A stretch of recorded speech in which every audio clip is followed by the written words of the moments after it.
Our society has countless images, ideas, and stereotypes about change agents, people who help an organization transform by improving business process and interpersonal interactions. Whether influencing fashion, business, art, entertainment, science, politics, or law, these change agents have and continue to positively impact today's society on so many levels. And today, we are proud to share the story of these business owners, coaches, innovators, and thought leaders from various industries who are eager to educate, inspire, and motivate you. This is Our Voices on the voice of Nassau Community College, 90.3 WHPC. Welcome to Our Voices, powered by the Nassau Community College Foundation. My name is Natasha Nurse. I'm the owner and co-founder of Dressing Room 8, co-host of Woke and Free, and the lifestyle editor of Plus Model Magazine. And this show is focused on highlighting the amazing work of powerful change agents who have a great message to share with the world. And today I'm really excited to be speaking with Shaquan Hoke. She's the founder and CEO of Beyond a Job, Inc., and that is a career and job readiness services company. She is also a phenomenal author, inspirational speaker, training facilitator with over 10 years of professional business experience, recruitment, development, sales, and job readiness. Her company provides assistance in attaining the tools needed to gain employment or to map out a professional map, essentially, for your career, your personal business, leadership, coaching, inspirational speaking, everything and beyond. She does everything, guys. And also what's really interesting is she views her clients as dynamic and diverse individuals who have ever-changing life demands and evolving goals. So no matter what your aspirations may be, Shaquan believes you can address your personal goals with a customized plan tailored for your success. So without further ado, Shaquan, how are you?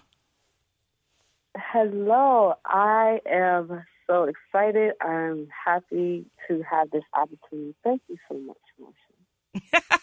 Absolutely. Yes.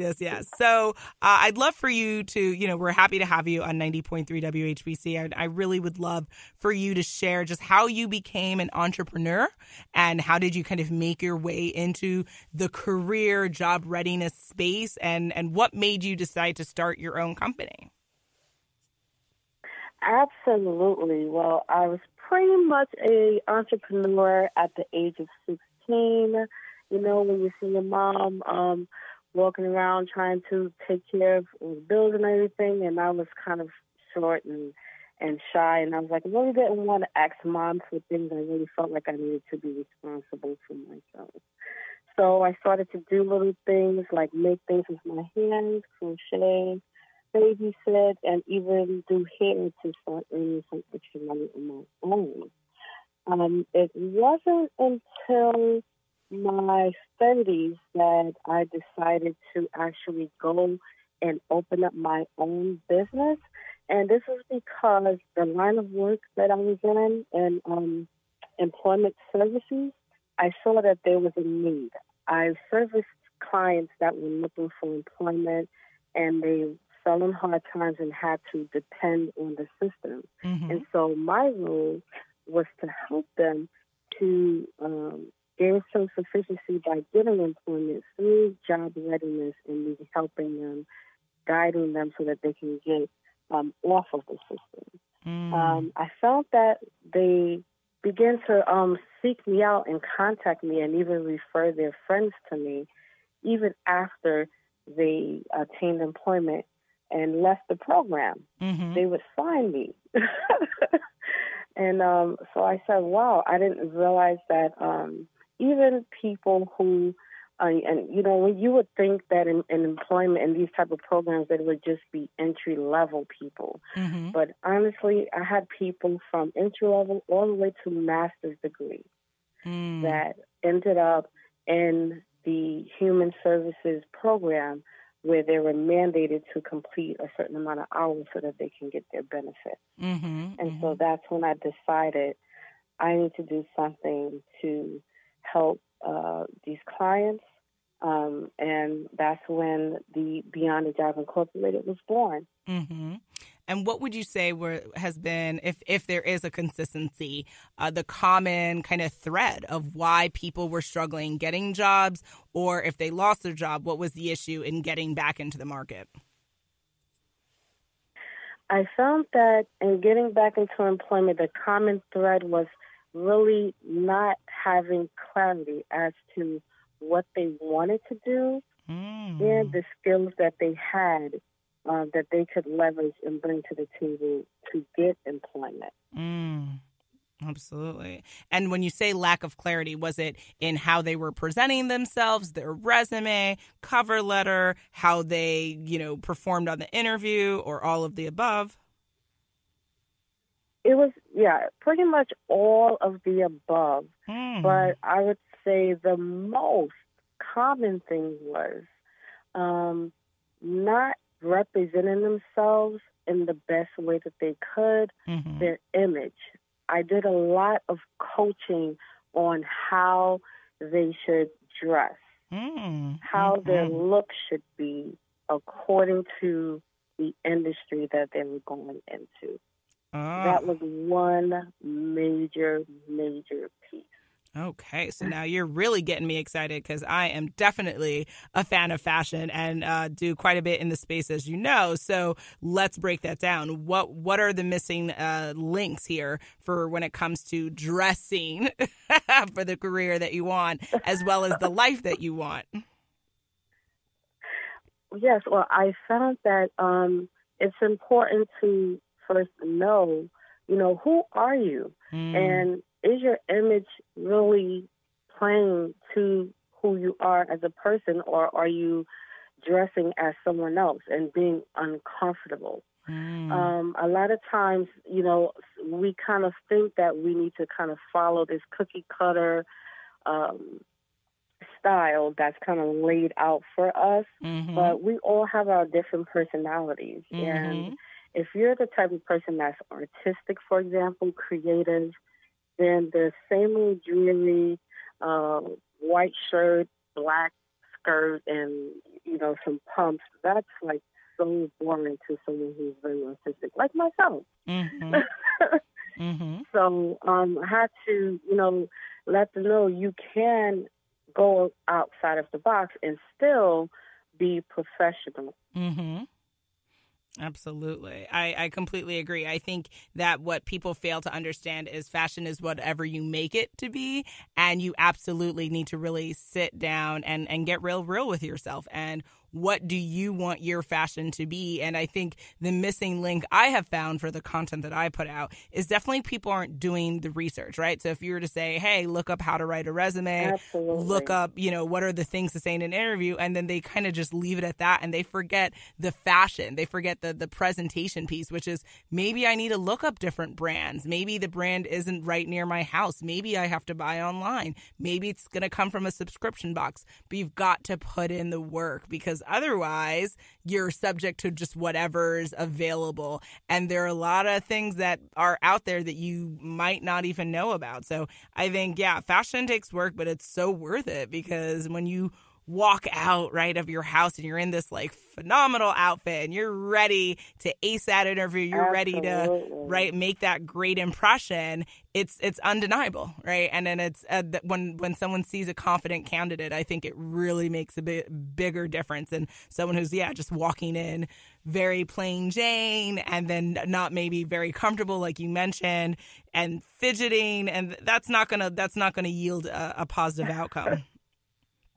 I mean, absolutely. Employers remember you, not just your resume is the thing that will get you in the door, but is your presentation and how you come across when you speak and your aura that you give off. That is the key thing that will determine whether or not you'll land the position.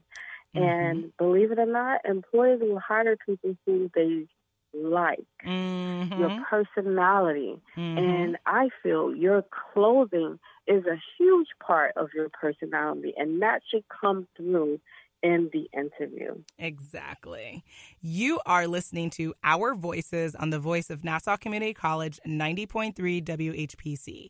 My name is Natasha Nurse, and my guest today is Shaquan Hoke, founder and CEO of Beyond a Job, Inc.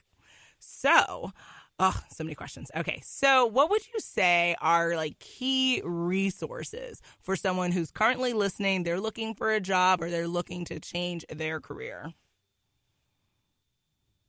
Well, I find one key resource is to network. I cannot stress the importance of networking.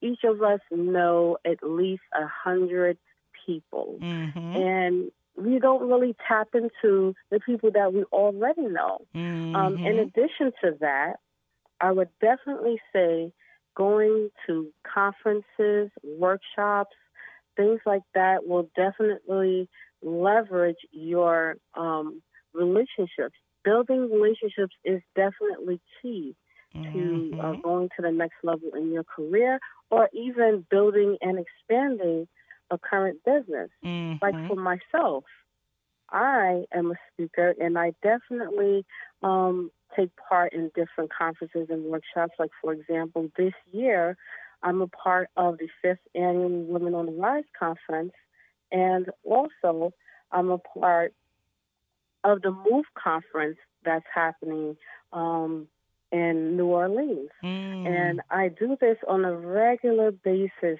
to make connections with people, to stay in the know, because you always have to keep learning, keep growing, and have a network, I would say a dream team of experts in their field. That's what I do for myself.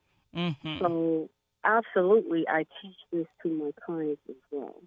I agree. Yes, me and Shaquan are both participating at the Women on the Rise Forum and Expo, which I'm really excited about. And I agree.